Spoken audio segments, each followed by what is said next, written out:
우리 옆 사람하고 뒷 사람하고 인사할 겁니다. 잘 들으세요. 잘 오셨습니다 하고 그 다음에 사랑합니다. 축복합니다. 자, 그럼 인사할까요? 잘 오셨습니다. 사랑합니다. 축복합니다. 네. 만일 어떤 사람이 성경을 통틀어서 죄인을 향하여 넘치는 사랑을 보여주신 예수님의 이야기를 저에게 알려달라고 한다면 저는 오늘 이 말씀을 꼭 소개하려고 합니다. 또 어떤 사람이 죽음 앞에 두려워하고 본인이 신앙을 가지고 있음에도 하나님의 준엄한 심판에 대해서 크게 염려하고 또 낙심한다고 한다면 저는 이 말씀을 꼭 알려드리고 싶습니다. 오늘 현장에서 가늠하여 붙잡힌 여인에 대한 우리 예수님의 이 모습을, 판결의 모습을 보면 솔로몬의 지혜를 뛰어넘는 것 같습니다. 알다시피 솔로몬에게 두 여자가 왔어요. 근데 이 두 여자의 행실이 좋지 못한 여자예요. 지금으로 말하면 직업여성인 거예요. 장녀죠. 애를 낳았는데 서로가 자기의 아이라고 말하니까 솔로몬이 하나님 주신 지혜로 어떻게 합니까? 주위 가드를 불러가지고 이 애를 반 딱 잘라서 각각 나누어줘라.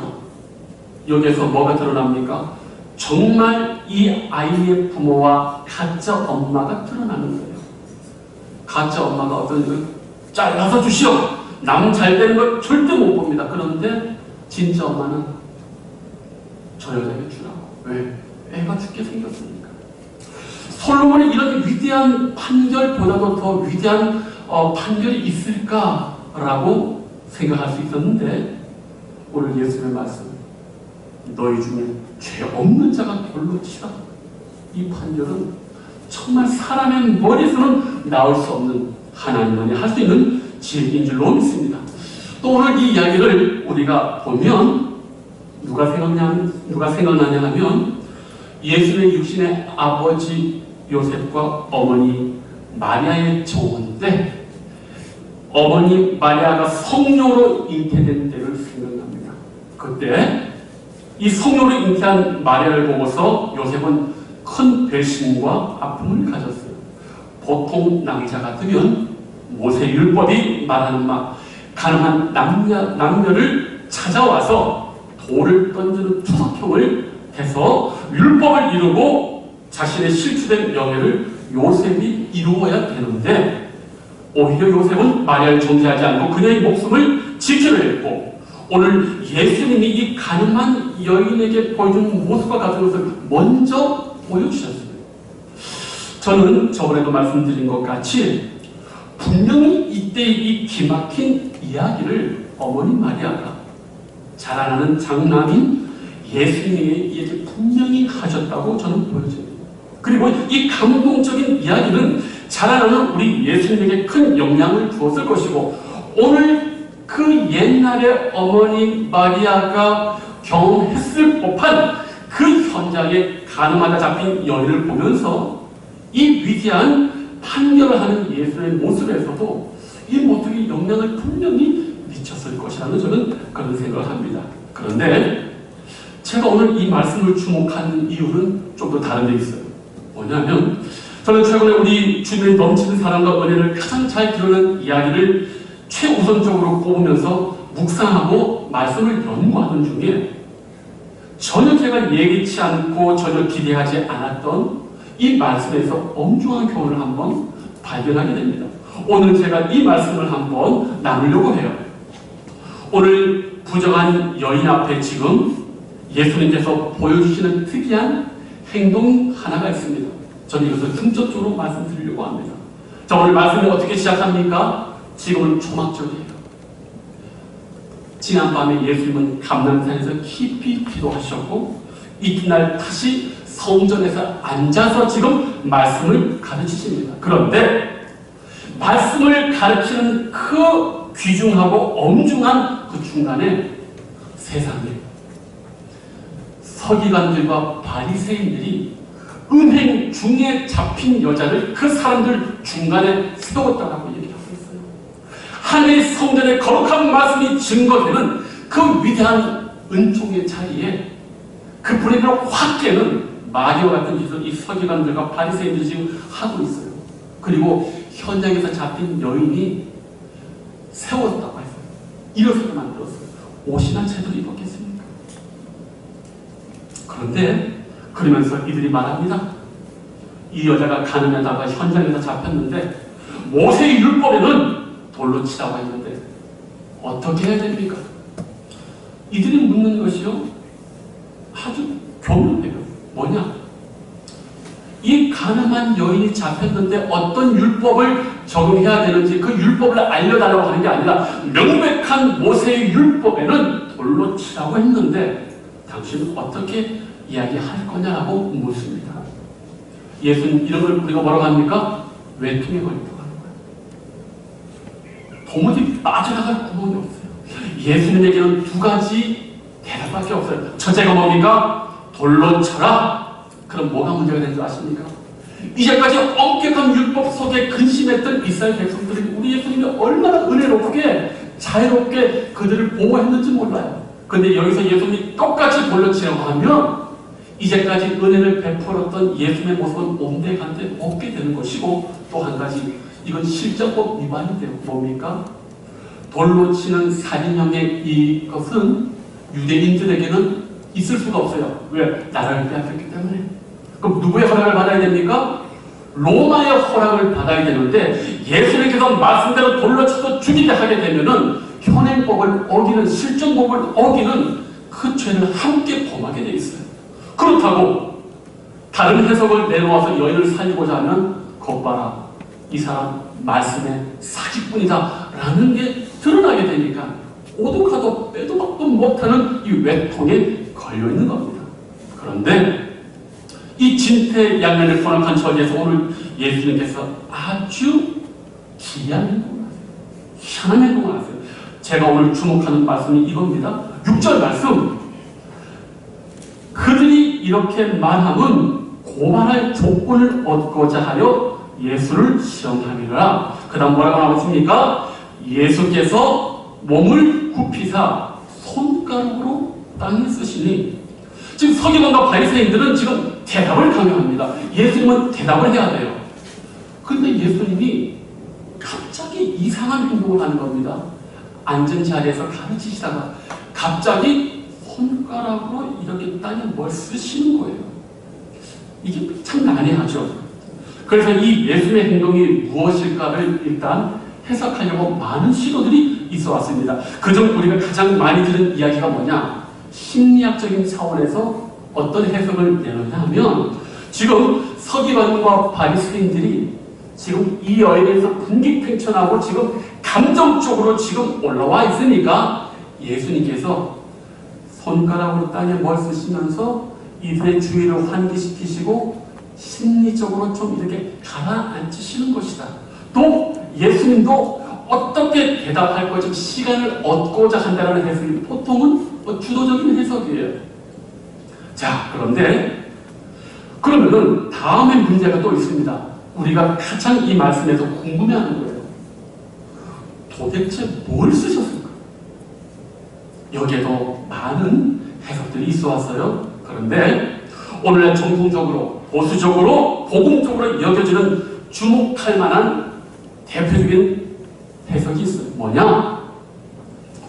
그게 뭐냐면 우리 한번 출애굽기 다 같이 한번 찾아봅니다. 출애굽기 31장 18절 말씀 한번 찾아보세요. 출애굽기 31장 18절 우리 구약 130년 31장 18절 우리 다 같이 읽어봅니다. 합독합니다. 시작. 여호와께서 시내산 위에서 모세에게 이르시기를 마치신 때에 진겁한 불을 모세에게 주시니 이는 돌판이요 하나님이 친히 쓰신 것이다. 여기 친히 앞에 풋노트가 되어 있어요. 이해하는 거 밑에 뭐라고 하죠? 손가락으로. 세상에 야훼 하나님이 이 돌판을 기록했을 때 뭘로 기록하셨다? 손가락으로.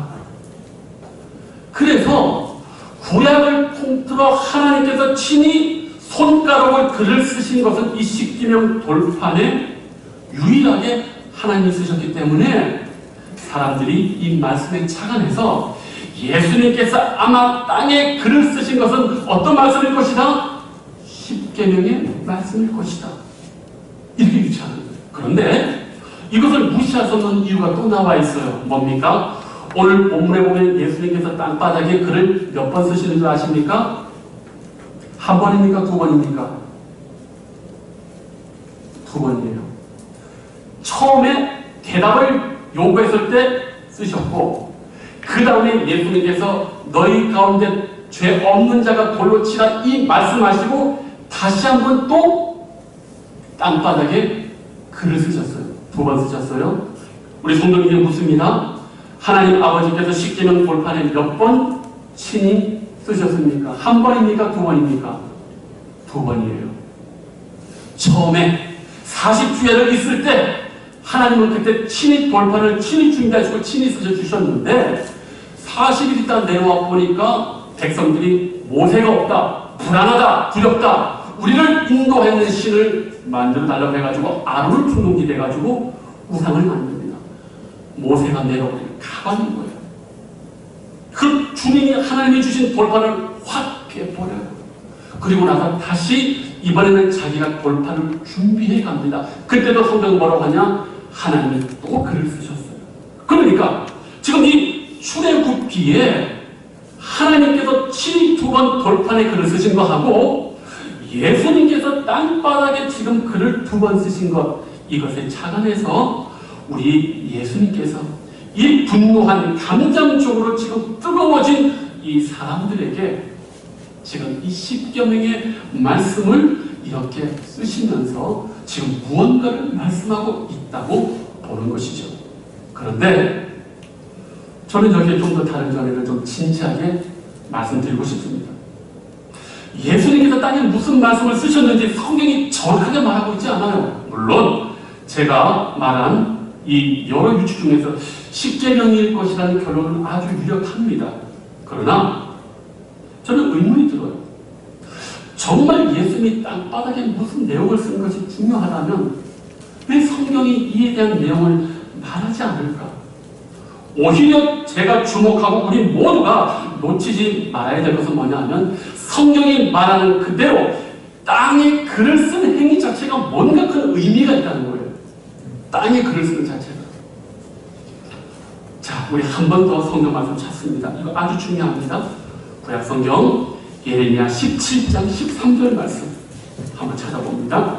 구약 성경 예레미야 17장 13절 말씀, 구약 1078년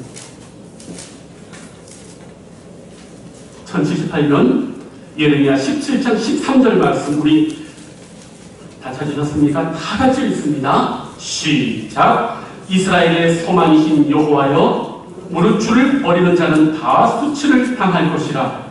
무릇 여호와를 떠나는 자는 흙의 기록이 되오리니. 여기까지. 뭐요? 여호와를 떠나는 자는 뭐요?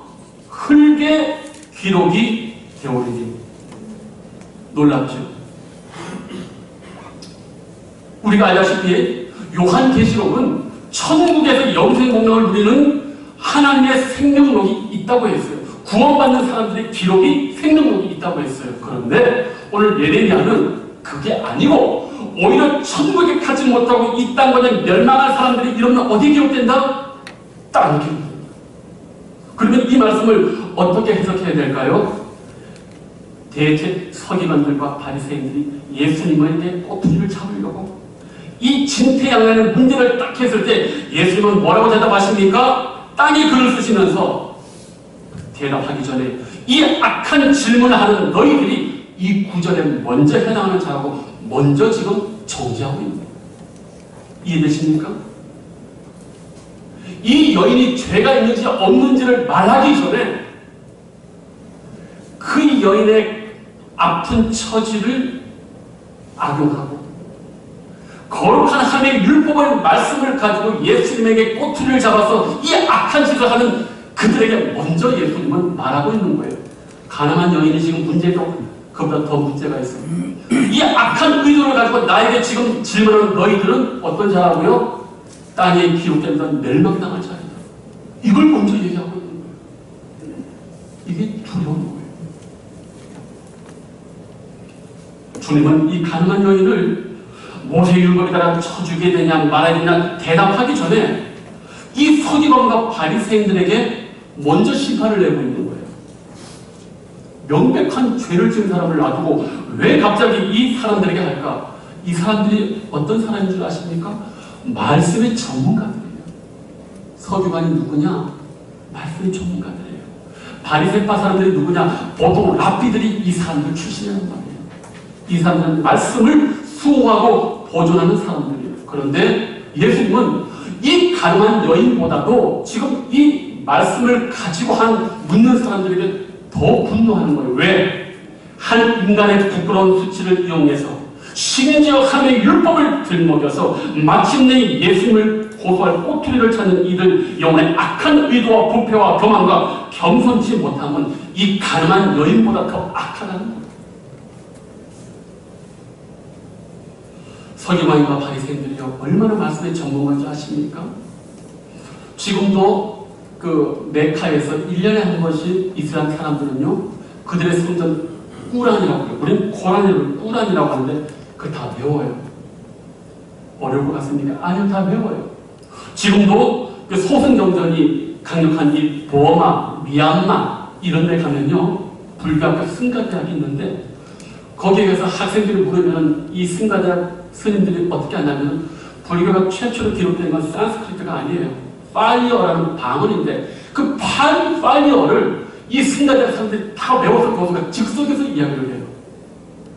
이때 당시 서기관과 바리새인들은요 제가 유치하건데 구약성경 외웠다고 보시는 게 나아요. 이 사람들은 율법을 그렇게 깊이 알고 보존하고 지키는 사람들입니다.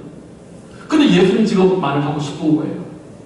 율법을 그렇게 잘 알고 율법을 지키고 오히려 율법이 말하마 생명을 살리고 하나님의 긍휼과 자비를 누구보다도 드러내야 하는데 그런 율법의 자비와 긍휼의 정신은 망각해버리고 이 힘없고 가련한 여자를 모든 사람의 중간에 세워서 수치를 주고 예수를 고소할 근거를 찾고자 율법을 악하게 이용하는 이것이 오히려 너희들 이 가늠한 죄인보다 더 큰 죄가 있다고 말합니다. 예수님 이 상징적 의미를 이들이 알아들었을까요? 제대로 공부하면 알아들었을 텐데 못 알아들었어요. 처음에 글을 쓰시니까 계속 질문을 맞이 안 할 때 계속 했다는 거예요. 그래서 예수님 입을 딱 다물지 않으면서 너희 중에 죄 없는 자가 돌로 치라면서 다시 한번 땅바닥에 글을 써요. 그러니까 말씀을 제대로 알았다면 첫 번째 땅에 글을 썼을 때 알아먹었을 텐데 그때 못 알아먹고 두 번 딱 쓰시고 그 말씀 하시니까 이 서기관과 바리새인들이 양심의 가책을 느껴가지고 그들이 떠났다라고 성경이 기록하고 있습니다. 다른 성도님들, 지금 예수님께서 우리의 관심은 이 가늠한 여자를 돌로 쳐야 되냐 말아야 되냐 우리의 모든 관심이 있는데 예수님은 지금 다른 데 초점을 두고 있는 거예요. 어떻게 해요? 이 명백한 여인의 수치를 이용해서 하나님의 율법을 이용해서 지금 이 서기관과 바리새인들의 목적은 이 여자를 돌로 친 데 있는 게 아니에요. 누구를 시험하려고? 예수님을 걸어 넣어가지고 어떻게든 곳에서 죽이려고 하는데 어떻게 했습니까? 이 죄악 여인, 옷도 제대로 챙기지 못하는 그 여인, 그리고 거룩한 율법까지 자기들의 사사로운 이익을 위해서 쓰고 있는 이것이 오히려 현장에서 가늠하다 잡힌 여인보다도 더 죄질이 나쁘다는 거예요. 율법을 정말로 참으로 깊이 알고 그것을 지키는 사람은요 이런 결론에 이룰 수 없습니다. 오늘 마지막으로 한 말씀만 더 찾아볼 거예요.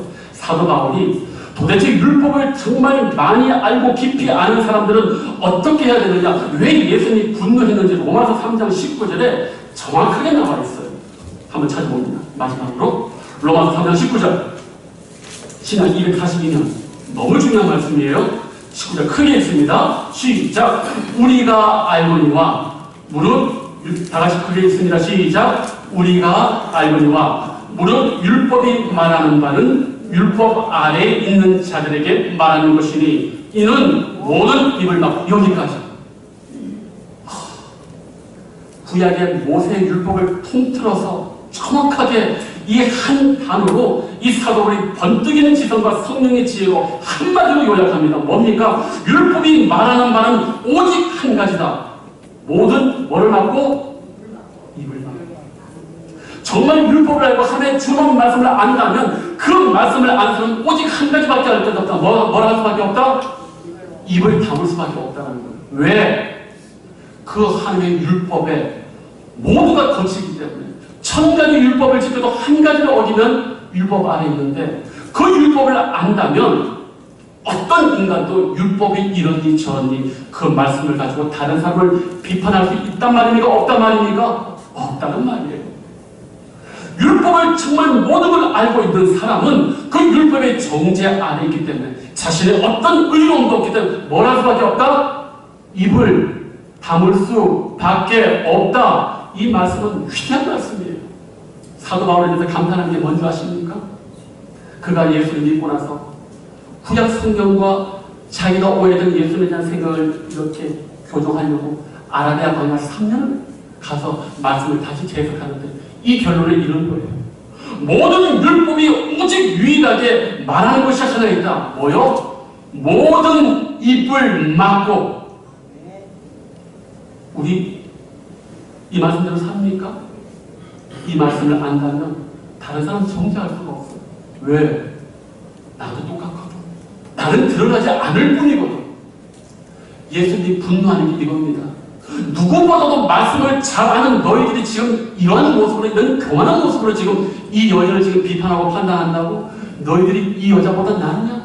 너희들은 드러나지 않았을 뿐이다. 오히려 드러나서 지금 이 수치리 자리에서 처벌을 기다리는 이 여자보다 자기는 죄 없다 생각하고 자기는 떳떳하다고 생각하고 감히 하나님 앞에서 예수님 앞에서 이 말씀을 들이대고 어쩌니 저쩌니 하는 이 재판의 자리에서 교만하게 서 있는 너희들은 뭐한 자이다? 땅에 기록되는 자이다. 어떤 자들로? 여호와를 버린 자로 멸망받는 자.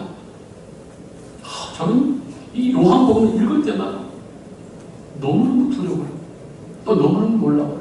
우리가 왜 요한복음을 영의 복음이라고 하는 이유가 있어요. 뭐냐? 우리가 계시와 비밀을 잘 알아야 돼요. 뭐냐면 만약 제가 이 주머니에다가 뭘 넣어놨어요. 손을 빼지 않아요. 알 수 있습니까? 모릅니까? 고집사님 관심법으로 알 수 있다고요? 모르지. 이런 걸 우리가 보통 비밀이라고 얘기해요. 고집사님 지금 관심법을 몰라. 너무 진지하게 보고 계시는 거예요. 그 궁에 나와요. 근데 이걸 비밀이라고 하는데 계시는 뭐냐면 손에 이게 뭐냐라고 보여줘도 깨닫지 못하는 걸 계시라고 부르는 거예요. 알겠습니까? 그럼 이 계시의 말씀은 누가 알려줘야 돼요? 성령이 알려주지 못하면 우리는 바로 까먹는 거예요. 제가 이걸 가장 크게 느낀 겁니다. 요한복음 읽을 때마다 저희 한계를 느껴요. 해석이 안 돼. 온갖 규성을 다 갖다 대도 해석이 안 돼. 왜? 성령이 깨닫게 하지 못합니다. 그래서 사도 바울이 세상의 지혜로 하나님을 알 수 없다고 정확한 거예요. 그래서 우리 성도님들이 성경 읽을 때마다 이해가 안 돼. 그 정확한 거예요. 맞는 거예요. 그래서 기도해야 돼요. 제가 이 말씀을 이번에 준비하면서 깜짝 놀랐어요. 지금 보십시오. 명백한 죄를 지은 이 여인에게는 지금 하나님께 회개할 어떤 기회와 우리 하나님이 지금 이 여인을 정죄하지 않아요. 그런데 거룩하고 말씀을 잘하는 그 당시에 존경하는 최고의 권위자인 말씀의 이 사람들에게는 예수님이 뭐해요? 땅에 뭐요? 글 쓰는 거예요. 뭘 의미하는 거예요? 이 말을 질문한 너희들은 여호와께 벌이 받은 자다. 이게 두려운 거예요. 이게 무서운 거예요. 어거스틴 때에 이런 사람들이 있었다고 하잖아요. 이 어거스틴을 아주 곤란에 처하게 하려고 이런 질문을 했대요. 선생님 질문하면 대답해 주십시오. 뭐? 하나님께서 천지를 창조하시기 전에 뭘 하고 계셨습니까? 어떻게 대답할 거예요? 창세기 1장 1절에 태초에 천지를 창조하셨는데 그 전에 거 있어요 없어요? 없잖아. 그러니까 없으니 너 같은 질문하는 놈들을 위해서 뭘 만들고 계셨다? 지옥을 만들고 계셨다. 너같이 그런 악한 질문을 하는 너희를 위해서 뭘 만들고 계셨다? 지옥을 만들고 계셨다고 이렇게 우문한다고 대답해버립니다. 우리가 오늘 이 말씀을 통해서 정말 우리 자신이 돌이켜봐야 될 것이 있습니다. 우리는 이 가늠한 여인이 도대체 돌에 맞아 죽을까? 죄를 어떻게 아니요. 이것보다 더 큰 죄가 있다는 거예요. 드러나지 않은 우리 영혼의 부패, 그것이 감추한 채로 연약한 여인의 수치를 악하게 이용하고 그 영혼을 절망 가운데 빠뜨리고 심지어 하나님의 말씀을 자신의 목적을 위해서 악하게 사용하고 쓰는 것, 이게 더 큰 죄라고 예수님이 말씀하고 있다는 사실입니다. 오늘 우리가 신앙이 좋다고요? 하나님 말씀 잘한다고요? 얼마나 잘하십니다. 말씀을 알면 알수록 성경이 뭘 얘기한다고요? 입을? 그리고 제가 얘기하는 거예요. 교회 오면 비판한 소리 하지 말고 싫은 소리 하지 말고 뭐 하라고요? 사랑합니다. 축복합니다. 그것만 하시라고요. 우리는 그걸 외면 할 만한 자격이 없어요. 그런데 무슨 말을 할 거예요? 이 사도 바울의 이 주름한 말씀. 율법이 오직 말하는 바는 모든 입을 막고 모든 입을 막고. 그런데 이 서기관들과 바리새인들은 입을 막고 뭘 해야 될까요? 예수님, 이 처제 여인에 대해서 좀 더 다른 그 영혼을 살릴 수 있는 입을 묻자는 게 아니라 그건 관심이 없어요. 이 여자가 어떻게 되든 맞아 상관이 없어요. 어떻게든 예수님 깨워가지고 죽일까? 그 말 실수할까? 꼭 풀만 지금 보고 있는 거예요. 그 악함을 우리 하나님께서 글을 쓰시는 거예요. 되게 두려운 거예요. 그래서 이 말씀을 우리가 읽을 때마다 쉽게 말하면 이게 중요한 게 아니라니까. 뭐요? 예수님이 그 질문하는 자들에게 땅에 글을 쓰는 이 행위, 여호와께 버림받은 자의 이름은 뭐에 기록된다? 땅에 기록된다. 이게 제일 두려운 거예요. 오늘 그럼 그렇기 때문에 이 말씀을 읽는 우리에게 말하는 겁니다. 너희들이 이 여인보다 더 의로우냐? 아니라는 거예요. 오히려 더 악할 수 있다는 거예요. 이 여인은 지금 구원과 회개의 기회가 열려있어요. 왜? 비록 수치자이지만 누가 앞에 계셔요? 예수님이 계시고 예수님이 아무 말 안 하세요. 그런데 드러나지 않은 채로 자신의 영혼이 교만한 채로 온갖 탐욕과 부패에 빠져 있으면서 거룩한 척하는 이 사람들에게는 지금 회개의 기회가 오고 자기 영혼이 어떻게 될지 모르는 그 악한 상태에 있기 때문에 오히려 이 사람들이 더 불쌍하지 않아요.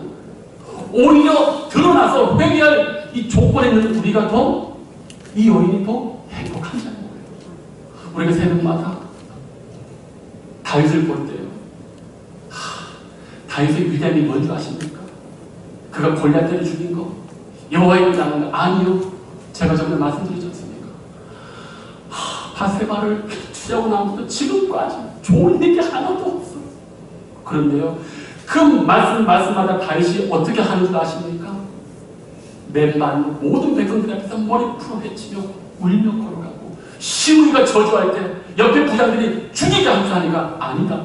여호와께서 저에게 저주를 내려고 했는데 이 저주를 내가 믿음으로 받아들이고 인내하면 혹시 하나님께서 돌이키실까? 다윗이 언제나 하나님 앞에 자신의 연약함과 죄악을 인정하고 이 가늠한 여인처럼 묵묵히 받아내고 있는데 오히려 이 가늠한 여인처럼 이 말씀이 바로 그런 말씀이에요. 오늘 사랑하는 성도님들, 우리가 하나님 앞에 숨겨져 있는데 오늘 우리는 다른 사람을 뭐라고 하기 전에 내 영혼의 상태를 먼저 봐야 해요. 내가 정말 교만하지 않습니까? 내가 정말 하나님 말씀 잘 알아서 다른 사람을 판단할 수 있는 자리에 있다고 생각하십니까? 오히려 그런 우리 영혼이 더 위험하다는 얘기예요. 오히려 내 연약함이 드러나서 누군가에게 하나님 말씀으로 찔림을 받고 회개한다면 오히려 우리는 이 말씀을 전문가들인 서기관과 바리새인보다도 더 하나님의 천국에 가까운 사람이 될 수 있다는 거예요. 저는 오늘 이 말씀 깨닫는 게 너무 감사하고 한 주간 너무 받은 충격 때문에 헤어나올 수가 없었어요. 아니 명백하게 지은 이 가난한 여인보다 이 악한 의도를 가지고 정죄하고 비난하는 이 사람들에게 우리 예수는 직접적으로 심판을 내려버려요. 땅이 그럴 수 없거든요. 심판이 즉각 임해버린 겁니다. 그러나 현장의 가난한 여인은 지금 심판이 보류되고 있어요. 아직 예수님의 심판이 있지 않아요.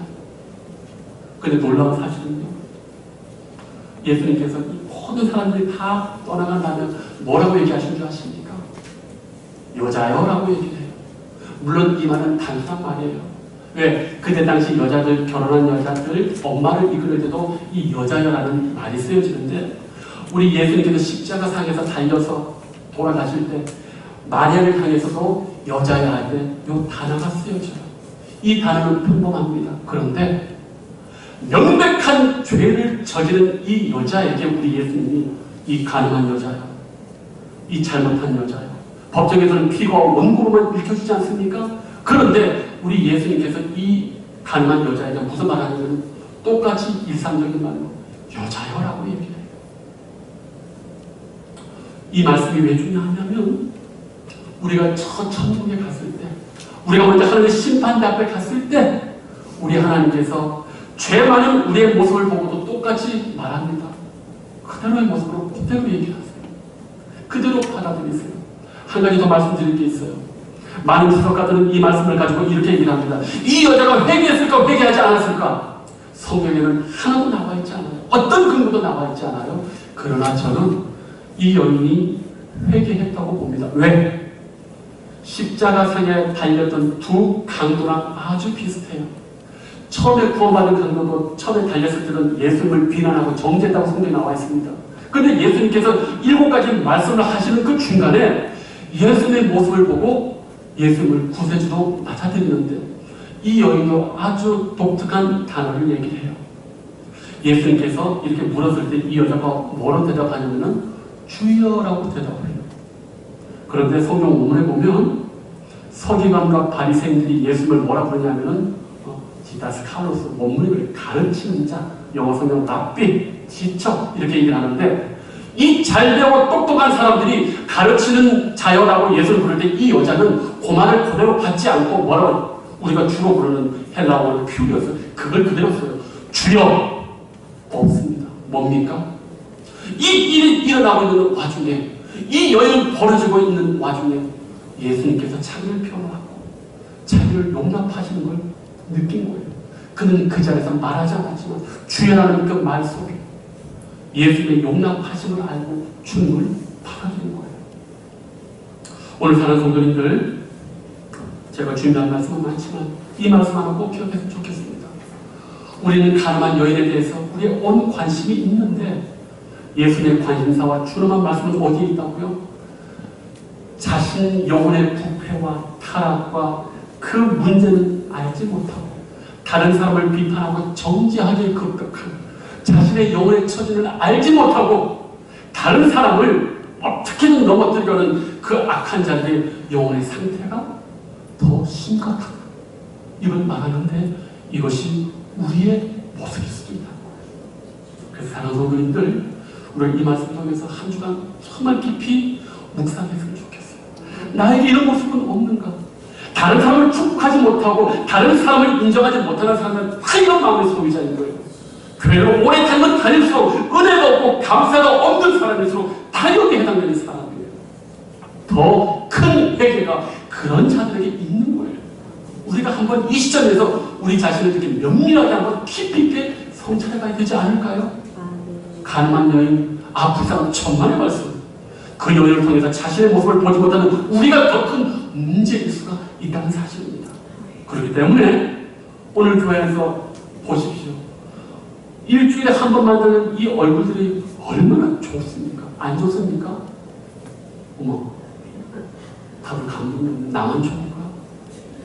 만약에 교회 왔는데도 보는 얼굴들이 좋지 못하고 이상한 생각이 들면 여러분들이 서기관과 바리새인이 될 수 있다는 거예요. 감사가 넘치지 못하고 은혜가 넘치지 못하고 그 사람의 영혼의 안 좋은 모습 모습을 보일 때마다 내 모습이라고 생각하지 못하는 우리가 서기관과 바리새인이 될 수 있다는 겁니다. 우리에게는 언제나 자비와 정죄의 자리가 놓여져 있어요. 그 한 자리는 언제나 두 가지 선택을 하게 되어 있습니까? 자비를 베풀 것인가, 정죄할 것인가. 정죄로 내 영혼이 쏠릴 때마다 우리는 서기관과 바리새인. 그때 우리 예수님 우리 앞에 있다면 뭐 하실까? 땅에 글을 쓰신다는 거예요. 그러나 어떤 사람의 연약한 죄와 아픔이 보입니까? 그 자리에서 정죄보다도 저것이 내 모습이다. 어떻게 하면 저를 도울까? 그 자비의 모습이 드러난다면 여러분들은 예수님 앞에 어떤 죄악 앞에서도 용서받는 가난한 여인과 같은 하나님의 은혜를 온몸으로 받아들일 수 있는 그러한 은총의 사람인 것을 기억하시길 바랍니다. 바라는 것은 우리 교회가 이 예수님의 사랑과 자비와 축복과 은총만이 넘치는 그리고 성도들의 아픔을 모두 보듬어주고 언제나 눈만 뜨면 뭐요? 사랑합니다. 축복합니다. 저 사람의 안 좋은 모습이 누구 모습이다? 드러나지 않은 나의 모습이다 하고 자신을 먼저 기도할 수 있는 그런 은총의 우리 성도들 되시길 주님의 이름으로 축복합니다. 기도하겠습니다. 아버지 하나님 감사합니다. 오늘 우리는 아주 많은 가장 익숙한 말씀을 들었는데 그러나 미처 깨닫지 못했던 말씀을 우리 영혼에 도전받습니다. 주님, 지금은 은혜의 때고 지금은 회개의 때입니다. 우리 자신을 다시 한번 이 지점에서 돌아보고 더욱더 넘치는 긍휼과 자비가 넘쳐나는 주의 백성들을 다 되게 하여 주시옵소서. 감사하고 예수님의 이름으로 기도하옵나이다. 아멘.